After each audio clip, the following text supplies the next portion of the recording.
Lynn, the questioner, says, Lynn, I'd really like you to comment on this because I was completely taken aback by it. I recently had the opportunity to participate in an affair at the London School of Economics. The details of the affair itself are not important. It was a commemorative ceremony, she says.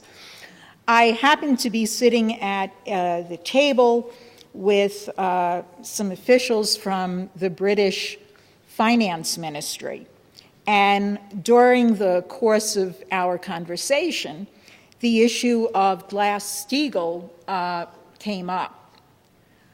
I was not necessarily surprised that my British friend might oppose it, but I was surprised when he informed me that any move in the United States to re-adopt a Glass-Steagall framework would in fact be viewed as a hostile act by Great Britain and by the nations of Europe. I assured him that we were simply trying to clean up our own banking system, and that in fact he was the farthest thing from our mind. But I do in fact wonder why they would be so concerned with this. He went so far as to say that someone from the British Foreign Office would be contacting their counterpart in the U.S. State Department to make this position clear. So my question to you, Lynn, is twofold. Number one, what's going on here? And number two, is this view, as expressed by the British Finance Office, simply their view, or is it in fact the view of the other nations of Europe? Mm-hmm. Well, see, these questions are easier for me than they are for most economists, because most economists believe in monetary systems, and they believe in monetary systems as statistical systems, and therefore they're always caught flat-footed when they try to examine a process of this type from the outside, because statistical methods applied to monetary systems will never indicate an adequate warning of a development, because the real economy is a physical economy, and the actual values in an economy are at bottom, through the process of exchange and production and so forth, are physical. They're not monetary. And the attempt to impose monetary valuations, which are relatively absurd with respect to physical reality, is the basic root of most financial crises and similar crises. So if you're an economist who believes in financial economy, you are going to be incompetent and probably worse. Particularly at a crucial point, you'll miss the action at the crucial point. You will see troubles coming up, trends. They love trends, statistical trends. They're trendy people. But they don't understand physical economy. Now, physical economy operates on the basis of critical values. In other words, you're operating on a discrepancy, where what you assume is true is far from true. But that can go on for a long time because of social inertia. It's tied into so-called cycles, physical cycles of economic cycles. And usually when it's a breakdown, for example, the breakdown of the water systems of the municipalities of the eastern United States right now, which is general. The Boston thing is not exceptional, it's general. They're all going to break down. Why? Because the physical breakdown has come.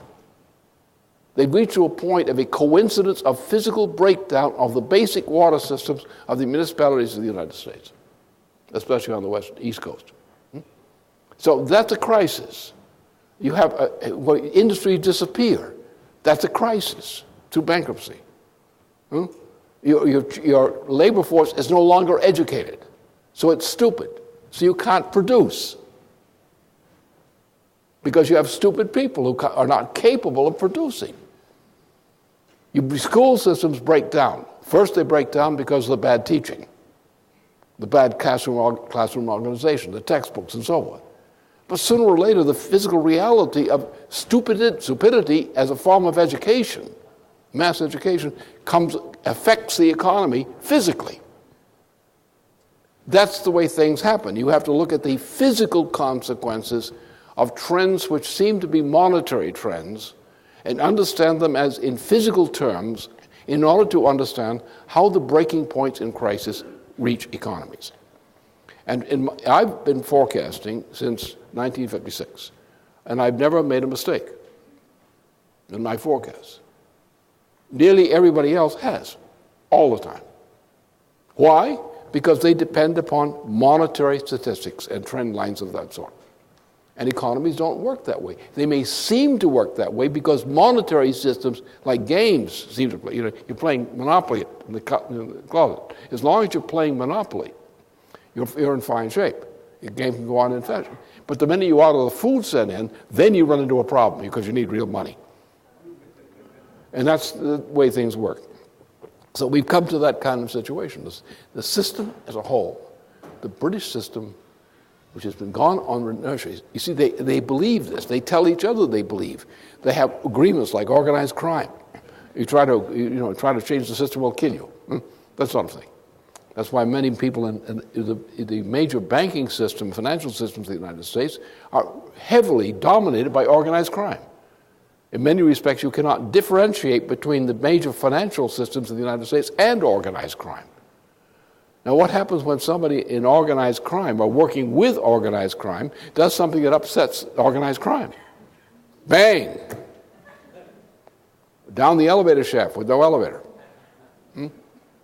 That's what happens. So you have a reign of terror, which is also a controlling factor in economy in this respect. Hits can occur, and often do.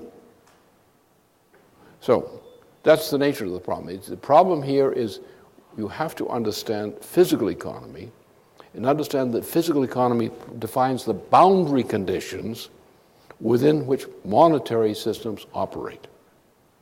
And the fact that the water systems of the cities of the United States are now breaking down in epidemic proportion, the collapse of educational systems. What are we doing? We're taking children and we're cutting down the school day. What does that mean? When you cut down the school day, that means you're throwing the kids on the street. What's the condition of the families that have children? Well, both parents usually work. So you're putting the children out in an environment, what happened? Drugs and so forth is going to take over. And you have a non-productive society building up. And this catches up with you. So it's the conjunction of physical consequences of policy decisions or policy decisions of inertia, which are chiefly the determining problem here. And therefore, we've got to come to a point that the British system, which has an inertia built into its institutions, it's a very unwieldy thing in some respects. And it will continue to act out on its habits, or what appear to be its habits of leading institutions. The stupidity of the Queen can be a factor. She's shrinking all the time, and so she was used to be a certain height, now she's down here. And it's having an effect. She can't mount horses anymore. She used to spend most of her days on horseback. But so that's the physical conditions of society, the habits of society, which become like physical conditions, built-in habits, like you're programmed. These things have physical consequences. And generally, major crises are a result of a conflict between reality and habits, or conditions produced by habits. That's how things work. So the system is finished. The British system, because of its own characteristics, is coming down. Its doom is inevitable. Whatever happens with the United States policy, the British system is doomed. Nothing can save it. And it deserves dooming. It deserves it very much. The question here is, are we going to fall in with it, or are we going to insist, hey, buddy, we're the United States, and you've been bothering us too much too long. You just go off there and get yourself a nice good bankruptcy. And after you've been humiliated and so forth, we will talk to you then. In the meantime, we'll go over to your rivals in Europe, especially Germany, France, and so forth, and we will work out things with them on a Glass-Steagall line. And they'll be very happy. They may not be grumpy at first about it, but they will be happy when they see that's the alternative offered. That's the way you have to think about these things. But remember, the problem that most people have, they don't believe what I do. They don't believe in physical economy. They believe in monetary systems. And if you believe in monetary systems, you believe the formulas, you believe the editorial page, the financial section, you believe that stuff. And it seems to work. Why? Because they all agree it's working. It ain't working, but they agree it's working. As long as they can agree it seems to be working to them, they say there's no crisis. Then boom, the crisis hits.